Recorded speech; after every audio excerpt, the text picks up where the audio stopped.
Wafa Assurance vous présente Automoto.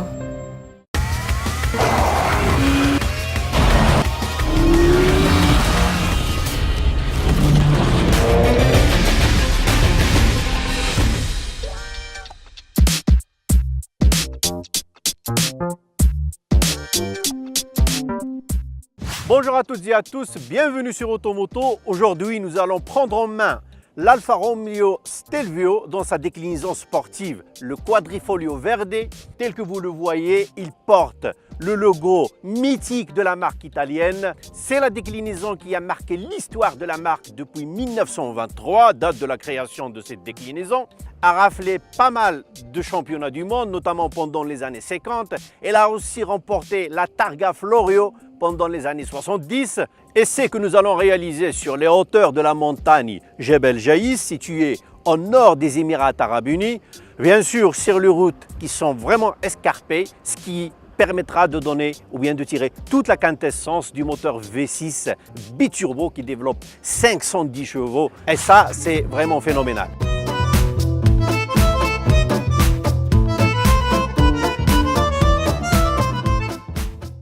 Mais avant de prendre le large, arrêtons-nous sur les signes distinctifs de ce modèle.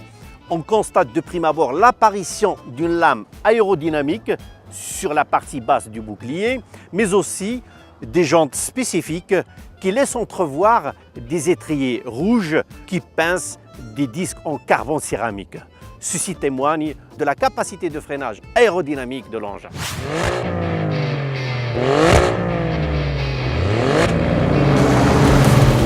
Il est incontestablement l'un des rares SUV haute performance dont le plaisir au volant s'assortit d'une forte dose d'adrénaline. Ses faits d'armes sont indéniables avant même sa commercialisation. Mis à l'épreuve sur le circuit du Nürburgring, il a enregistré le record du SUV le plus rapide de sa catégorie avec un temps de 5 minutes 51. Ce chiffre impressionnant, il le doit à sa panoplie d'enfer, à commencer par le bloc V6 biturbo que l'on met à feu via le bouton rouge Engine Start, façon Ferrari, situé sur le volant.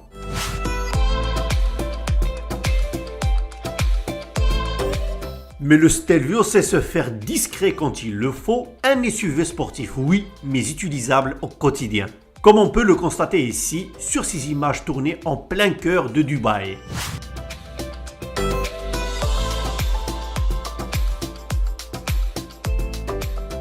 Direction maintenant les routes escarpées de Jebel Jaïs pour goûter au plaisir du V6. De prime abord, le Stelvio se déchaîne, un peu trop peut-être. Le biturbo ne demande qu'à hausser le temps pour que sa voix et surtout sa verve prennent l'avantage.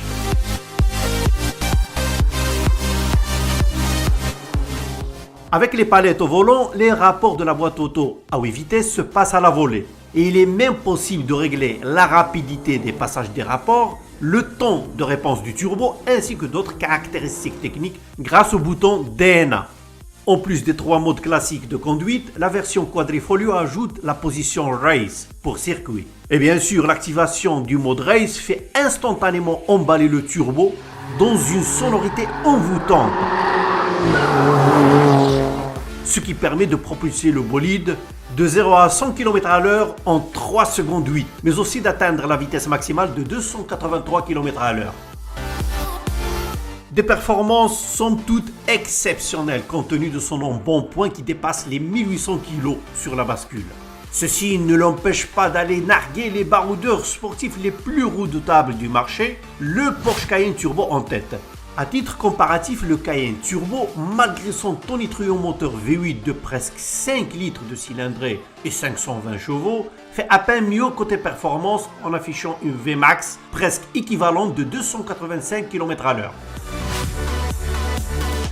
Il faut aussi souligner que par rapport à la version de base, la tenue de route s'est grandement améliorée par l'adoption de l'amortissement piloté, du Torque Victorine qui gère la répartition du couple sur les roues arrière, ainsi que la transmission intégrale non permanente Q4.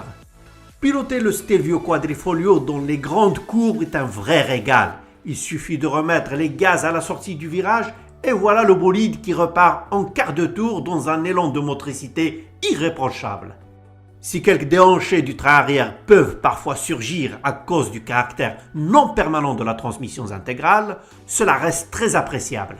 Pas de miracle côté consommation, l'ordinateur de bord indique 12 litres au 100. C'est bien loin des 9 litres promis par la fiche technique.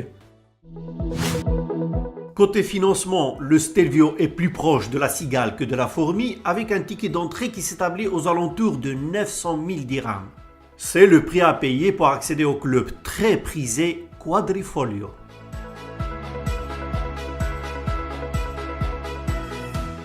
Allez, on passe aux news de la semaine qui s'intéresse au trophée d'automobile version 2018. Le dernier numéro d'Auto-News est dans les kiosques et les trophées de l'automobile y sont à l'honneur. À l'occasion de la 9e édition de cette manifestation, pas moins de 19 candidates s'affrontent pour décrocher le trophée suprême, celui de la voiture de l'année 2018, alors que d'autres trophées récompensent les meilleures voitures par catégorie. Dans l'actualité, les principales news nationales et internationales sont décortiquées, tandis que le marché automobile fait l'objet d'une analyse approfondie. Par ailleurs, la passion automobile occupe, comme d'habitude, une bonne place dans les colonnes d'Auto-News. Les modèles d'exception comme la Mercedes Classe S Cabriolet et l'Aston Martin Vantage ne vous laisseront pas insensibles. Cela dit, une autre nouveauté leur vole la vedette, il s'agit du Lamborghini Urus, dernier né de la marque de Sant'Agata bolognaise.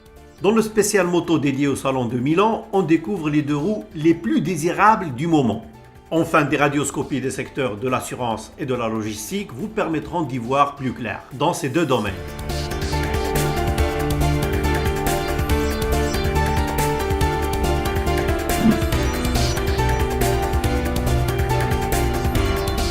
Il est temps de repartir à la découverte du tout dernier coupé 4 portes de la marque Osano, l'Audi A7.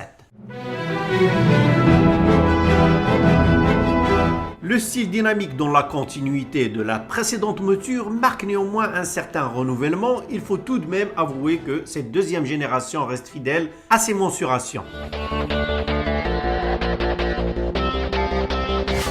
À l'avant, les phares étroits, la calandre au contour marqué et la face avant verticale évoquent l'univers du grand tourisme. Le profil de son côté reconduit le même dessin de la ligne du toit fuyante qui se prolonge progressivement jusqu'au haillon arrière. Globalement, la A7 cultive son grand air athlétique ponctué par des petites touches d'avant-gardisme. L'intérieur lui aussi est de même acabit avec un mobilier du tout premier choix et une atmosphère feutrée au possible. Ici, le tableau de bord qui dégage un sentiment d'espace fait bon ménage avec la console centrale avantageusement orientée vers le conducteur qui trouve facilement la bonne position de conduite. Telle sensation d'ergonomie est même renforcée par l'inclinaison de l'écran de 10 pouces, lequel s'associe au système de navigation MMI qui permet de gérer la plupart des fonctionnalités de l'engin.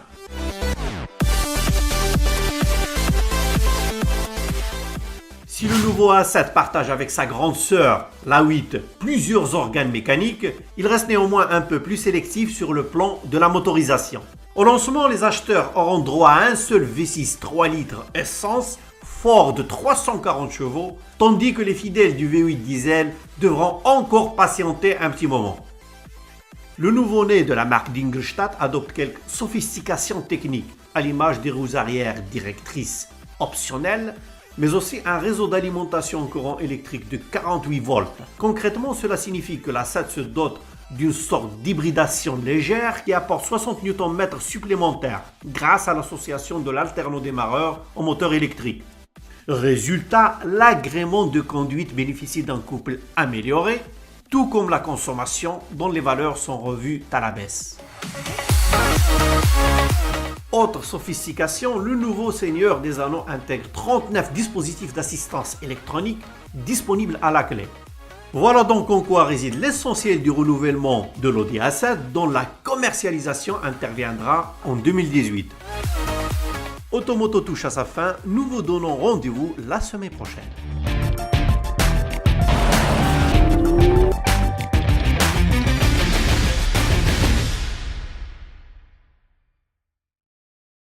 Automoto vous a été présenté par Wafa Assurance.